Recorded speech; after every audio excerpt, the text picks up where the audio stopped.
हर हर महादेव। जय हिंद जय भारत। जैसे कि मुझे बताने की आवश्यकता नहीं है, मेरा नाम सत्यम श्रीवास्तव है, लेकिन जो भी नई ऑडियंस हों, जो छोटे बड़े मुझसे हों, सभी को मैं बताना चाहता हूँ मेरा नाम सत्यम श्रीवास्तव है। कल रात में मैंने एक क्लिप देखी जिससे कि मेरा मन काफ़ी व्याकुल हो चुका है।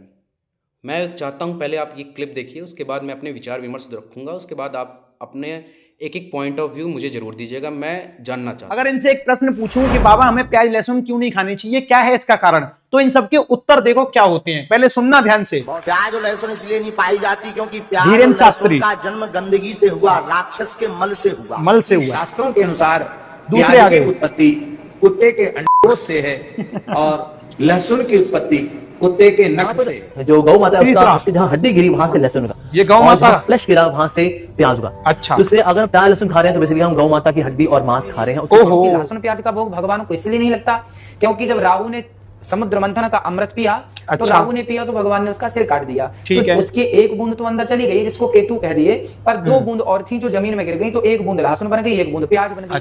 तो जैसे कि आप सभी ये वीडियो देखे, तो आप लोग पहला काम तो मैं दो तीन बात बोलना चाहता हूँ स्पष्ट रूप से। पहले आप लोग वो बात समझिएगा, उसके बाद अपनी टीका टिप्पणी जरूर करिएगा, क्योंकि आपकी एक एक बात मेरे लिए बड़ी मायने रखती है। तो इसमें बात सिर्फ लहसुन और प्याज की नहीं है। मैं आपको ये बताना चाहता हूँ, आदरणीय, मैं नाम लेकर बोलता हूँ, श्री धीरेन्द्र शास्त्री जी और अनुरुद्धाचार्य जी और तमाम सारे धर्म के प्रचारक जो आजकल बनते हैं। मैं पहले बता देना चाहता हूँ, मैं एक श्रवण कास्ट से बिलोंग करता हूँ, मेरा नाम सत्यम श्रीवास्तव है। अब मैं आता हूँ भागवत गीता में 16वां अध्याय में, ये है अभयम सत्तु संसुदीर्घ ज्ञान योग व्यवस्थिता दानम दमश्च यज्ञ सुधायस्त आर्जम अहिंसम सत्यम क्रोध अस्त्याग शांतिर पैशुनम भया दया भूतेषु लुप्तम मार्दम हीर चापलम। पहले जाके इसका आप पता करिए हमने बोला क्या है। अब अगर आपको पता चल गया हो तो आप मेरी बातों पे आइए। जैसे कि मुझे बताने की जरूरत नहीं है, देश की रीढ़ की हड्डी मानी जाती है अध्यापक। मैं जिसने आप क्लिप में देखे, मैं अभी एक क्लिप और लगाऊंगा, उसमें देखिएगा, एक यादव जी हैं, सर हैं, हमारे देश के अध्यापक हैं, जिन्होंने इस चीज़ की खिलाफत बताई। बात यहाँ फिर से मैं आपको रिपीट करना चाहता हूँ, सिर्फ लहसुन और प्याज की नहीं है, बात यहाँ ये है सही और गलत की। आप किसी धर्म की अगर प्रचारक बन रहे हैं तो गलत चीज़ें मत दें। मैं स्पष्ट रूप में बताना चाहूँगा, जैसे कि इनका कथन है कि लहसुन और प्याज की उत्पत्ति कैसे हुई। कुत्ते के अंडाशय से लहसुन और प्याज की उत्पत्ति हुई, आप ये बता रहे हैं।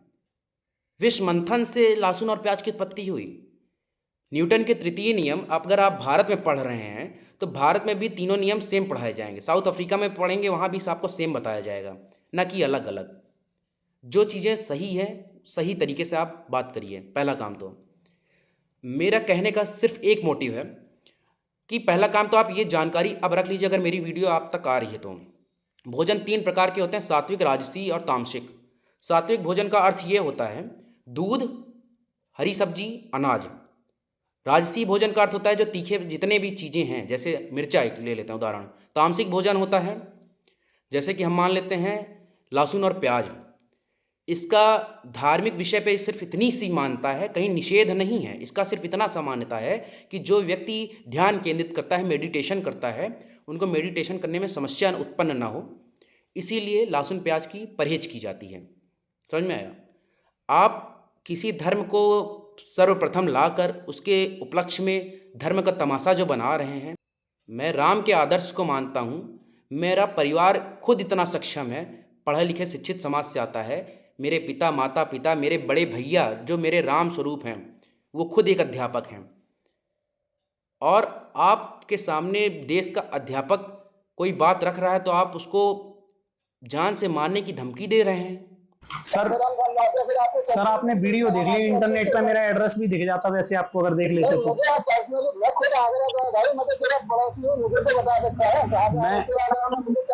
मैं आपसे सर सर करके बात कर रहा हूँ, आप तू तड़ाक बात कर रहे हो, मैं एक टीचर हूँ। एक बात बताओ, यही शिक्षक हो आप? कोई भी समाज में, कोई भी देश में इस चीज़ के खिलाफ आवाज़ नहीं उठाया। मुझे ये चीज़ बहुत ही शर्मिंदगी लगी, घुटन महसूस हुई। मैं आप सबके सामने अपनी बात को रख के विराम देना चाहता हूँ कि मैं यहाँ पर किसी धर्म और जाति वर्ण की बात नहीं हो रही है, ना हिंदू मुस्लिम कोई भी बात नहीं। और इसमें कृपया करके कोई भी राजनीति पहलू मत लाएं।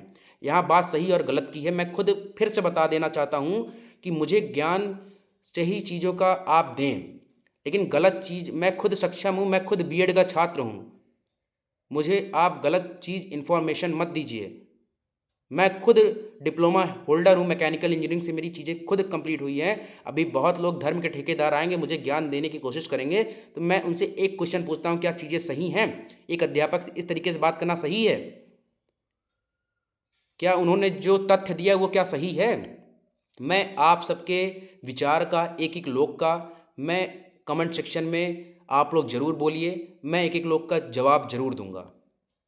और मैं इसी सब चीज़ों के साथ मैं अपनी विचार पे विराम देना चाहूँगा। आप सभी को हर हर महादेव, भारत माता की जय।